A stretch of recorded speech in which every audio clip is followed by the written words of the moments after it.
Bypass surgery సంబంధించిన complications ఎటువంటి ఇబ్బందులు తలెత్తచ్చు బైపాస్ సర్జరీ చేసిన తర్వాత.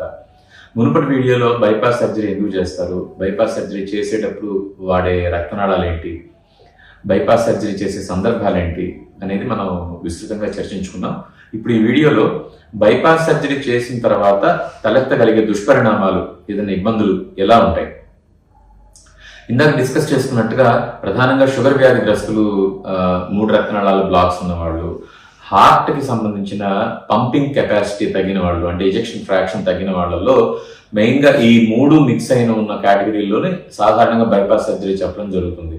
చాలా అరుదుగా షుగర్ వ్యాధి లేని వాళ్ళకి బైపాస్ సర్జరీ చేస్తుంటాం. ఎందుకంటే షుగర్ వ్యాధిగ్రస్తుల్లో 3 రక్తనాళాల బ్లాక్స్ ఉండే పర్సంటేజ్ అనేది ఎక్కువ కాబట్టి సాధారణంగా మనం బైపాస్ సర్జరీ చెప్పేది వాళ్ళకే చెప్తుంటాం. కానీ ఇదే షుగర్ వ్యాధిగ్రస్తుల్లో వూండ్ హీలింగ్ అంటే ఒక బ్లాకేజ్ అనేది, ప్రధానంగా డయాబెటిక్ పేషెంట్స్ లో 3 రక్తనాళాల బ్లాక్స్ వచ్చే అవకాశం ఎక్కువ కాబట్టి సాధారణంగా ఇటువంటి కేటగిరీలోనే బైపాస్ సర్జరీ చెప్తూ ఉంటాము. అయితే బైపాస్ సర్జరీ అనేది మీకు తెలుసు కదా, మధ్యలో కోత పెట్టడం ఇవన్నీ ఉంటుంది కాబట్టి పెద్ద వూండ్, ఇది ఒక పెద్ద గాయం. మామూలుగానే షుగర్ పేషెంట్లో గాయాలు అనేవి హీల్ అయ్యే కెపాసిటీ తక్కువ ఉంటుంది వాళ్ళకి. సో అందువల్ల హీలింగ్ సంబంధించిన ప్రాబ్లమ్స్ అనేవి తలెత్తే అవకాశం ఉంటుంది. తర్వాత ఇందాక చెప్పుకున్నట్టుగా లోపల ఛాతీ లోపల ఇంటర్నల్ మెమరీ ఆర్టరీ అనేది యూజ్ చేస్తుంటాం గ్రాఫ్ లో. ఒకటి రైట్ సైడ్ ఉంటుంది, ఒకటి లెఫ్ట్ సైడ్ ఉంటుంది. మన లెఫ్ట్ ఇంటర్నల్ మెమరీ ఆర్టరీ సాధారణంగా వాడుతుంటాం. చాలా అరుదుగా రైట్ ఇంటర్నల్ మెమరీ ఆర్టరీ కూడా వాడుతుంటారు సర్జన్స్. ఇటువంటి ఏమైనా జరిగితే వూండ్ హీలింగ్ అనేది బాగా ఎఫెక్ట్ అయ్యే అవకాశం ఉంటుంది. ఒకటి లెఫ్ట్ ఇంటర్నల్ మెమరీ ఆర్టరీ వాడినా కూడా రైట్ ఇంటర్నల్ మెమరీ ఆర్టరీ ఒకవేళ కనుక బాగా జబ్బుపడి ఉంటే ఈ మధ్య ఎముక సంబంధించిన ఆ గాయం మానడంలో ఒక ఇబ్బంది తలెత్తే అవకాశాలు ఉంటుంది. తర్వాత కాళ్ళు రక్తనాళాల నుంచి తీసి వీన్స్ నుంచి తీసి గ్రాఫ్ట్ చేస్తారని ఇందాక చెప్పుకున్నాం. సో ఈ కాళ్ళు రక్తనాళాలు తీసిన లొకేషన్స్ లో ఏదైనా ఇన్ఫెక్షన్ వచ్చినా చేసినా కూడా ఒక్కోసారి హీల్ అవ్వడంలో ఇబ్బందులు తలెత్తచ్చు. తర్వాత బైపాస్ అయిపోయిన తర్వాత మేము శ్వాస బాగా తీసుకోండి అని ఎంకరేజ్ చేయడానికి స్పైరోమెట్రీ లాంటివి చేయిస్తుంటాం. ఎందుకు అంటే మామూలుగా ఉన్న మనిషి గాలి తీసుకోవడంలో ఎటువంటి ఇబ్బంది ఉండదు. బైపాస్ సర్జరీలో మధ్యలో కోత పెట్టి ఎముక అనేది కట్ అవుతుంది కాబట్టి గాలి తీసుకునే సమయంలో చాలా ఇబ్బంది ఎదుర్కొంటారు. ఇది సర్వసాధారణం. ఎవరెవరైతే కొంచెం ఓర్పు సహనంగా ఉంటారో వాళ్ళు గాలి బాగా తీసుకుని కోఆపరేట్ చేస్తారు. ఓర్పు సహనం తక్కువ ఉన్న వాళ్ళు, కొంచెం గాయానికి కూడా ఈజీగా సెన్సిటివ్ గా ఉండే వ్యక్తులు గాలి తీసుకోవడంలో ఇబ్బంది పడతారు.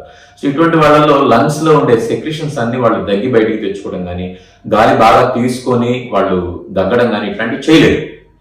ఇటువంటి చేయలేని సందర్భాల్లో వాళ్ళకి ఇన్ఫెక్షన్స్ పెరిగి న్యూమోనియా లాంటి ప్రాబ్లమ్స్ వచ్చే అవకాశాలు ఉంటాయి. సో ఇన్ఫెక్షన్స్, న్యూమోనియా లాంటివి వచ్చే అవకాశాలు ఉంటాయి.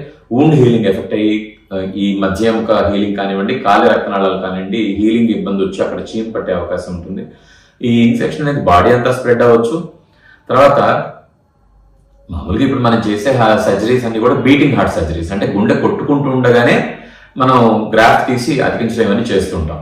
ఎవరిలో అయితే ఈ బ్లాకేజ్ తీవ్రత, బ్లడ్ వెసల్స్ బ్లాకేజ్ అనేది తీవ్రంగా ఉంటుందో ఇటువంటి వాళ్ళలో మనం బైపాస్ గ్రాఫ్టింగ్ చేసే టైంలో ఆ రక్తనాళాన్ని చిన్న క్లాంప్ చేస్తాం. ఇప్పుడు ప్లంబర్ రిపేర్ చేసేటప్పుడు ఓవర్ హెడ్ ట్యాంక్ లో మెయిన్ వాల్వ్ ఎట్లా అయితే కట్టేస్తాడో, ఇటువంటి సేమ్ పరిస్థితిలో హార్ట్ కి సంబంధించిన బ్లడ్ వెసల్స్ కూడా వేరే రక్తనాళాన్ని తెచ్చి సూచర్ చేసేటప్పుడు ఆ ఫ్లో ఆపడానికి పైన క్లాంప్ చేస్తాం. పార్షియల్ గా టెంపరీగా మనం బ్లాక్ చేయడం జరుగుతుంది. ఈ బ్లాక్ చేసిన సందర్భంలో మిగతా రక్తనాళాల్లో ఉన్న అతి తక్కువ ఫ్లోతోనే మెయింటైన్ అవ్వాలి ఫ్యూ మినిట్స్. ఎవరైతే ఇక్కడ ఇబ్బంది పడతారో కొన్ని సందర్భాల్లో బీపీ డ్రాప్ అయిపోవడం, హార్ట్ బీట్ తగ్గిపోవడం ఇట్లాంటివి జరుగుతుంటాయి. అటువంటివి ఏమైనా జరిగినప్పుడు హార్ట్ లంగ్ మిషన్ అనే ఒక కృత్రిమమైన పరికరం ద్వారా గుండె చేసే పనిని చేస్తూ సర్క్యులేషన్ మెయింటైన్ చేస్తాం. ఆర్టిఫిషియల్ అన్నాక ఏదైనా ఆర్టిఫిషియలే కదండి. సో ఈ కృత్రిమమైన హార్ట్ లంగ్ మిషన్ ద్వారా దానిలో ఉండే సర్క్యూట్స్ ద్వారా బ్లడ్ అనేది ఫ్లో అవుతుంది. ఈ బ్లడ్ ఫ్లో అనేది కృత్రిమంగా జరిగినప్పుడు కొంత పక్షవాతాలు కానీ, తర్వాత కొన్ని సీరం సిక్నెస్ అంటాం, అంటే తెలియని ఒక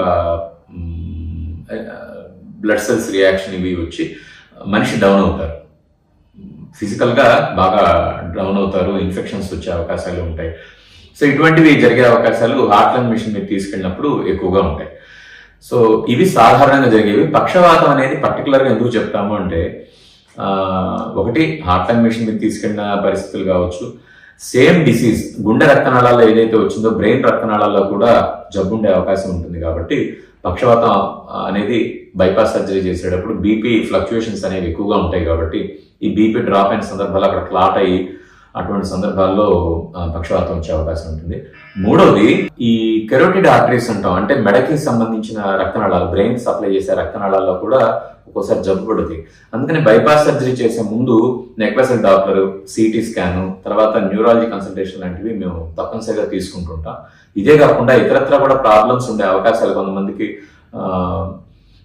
గాల్ బ్లాడర్లో అంటే పసరతిత్తులో రాళ్ళు ఉండొచ్చు, కొంతమందికి కిడ్నీ ప్రాబ్లమ్స్ ఉండొచ్చు, కొంతమందికి ఇతరత్ర చెప్పుకోలేని కొన్ని ప్రాబ్లమ్స్ ఉండొచ్చు, తర్వాత గర్భాశయంలో కణితులు ఉండొచ్చు. ఇట్లాంటివన్నీ ఉంటాయి. కాబట్టి అల్ట్రాసౌండ్ అబ్డమెన్, ఒక సిటీ స్కాన్ చెస్ట్ ఒకటి, ఊపిరితిత్తుల్లో ఎక్కడైనా సమస్యలు, శ్వాసకోశ సమస్యలు, స్మోకర్స్ ఉంటుంటారు, వాళ్ళకి ఏదైనా ఊపిరితిత్తుల సమస్యలు ఉంటాయి. సో ఇటువంటివి మనం తలెత్తకుండా ఉండడానికి, సర్జరీ తర్వాత కాంప్లికేషన్స్ రాకుండా ఉండడానికి మేము సాధారణంగా ఆపరేషన్ ముందే న్యూరాలజీ కన్సల్టేషన్ ఒకటి, చెస్ట్ ఫిజిషియన్ కన్సల్టేషన్, తర్వాత ultrasound abdomen, CT scan chest, CT scan brain లాంటివి ఒక బేసిక్ పరీక్షలో ఒక రౌండ్ చేసి ఉంచుతాం. చాలా మంది అడుగుతుంటారు, డాక్టర్ గారు మేము పన్ను పీల్చుకుందాం అనుకుంటున్నాం, పూచి పన్ను వచ్చింది అని. సో ఇటువంటివి ప్రాబ్లమ్స్ అనేవి చాలా ఇబ్బందికరమైన ప్రాబ్లమ్స్. కాబట్టి పుప్పి పన్ను పీకాలన్నా కూడా రక్తస్రావం కాకుండా ఉంటే బెటర్గా ఉంటుంది. కాబట్టి ముందే డెంటల్ కన్సల్టేషన్ కూడా తీసుకుంటుంటాం. ఇవి క్లుప్తంగా బైపాస్ సర్జరీ తర్వాత జరిగే కాంప్లికేషన్స్, తర్వాత బైపాస్ సర్జరీ చేసే ముందు మేము తీసుకునే జాగ్రత్తలు, పరీక్షలు ఈ రకంగా ఉంటాయి. ఇవి చెన్ని చేయడం వల్ల బైపాస్ సర్జరీ తర్వాత వచ్చే దుష్పరిణామాలు చాలా వరకు నివారించవచ్చు, ఎంత జాగ్రత్తలు తీసుకుని.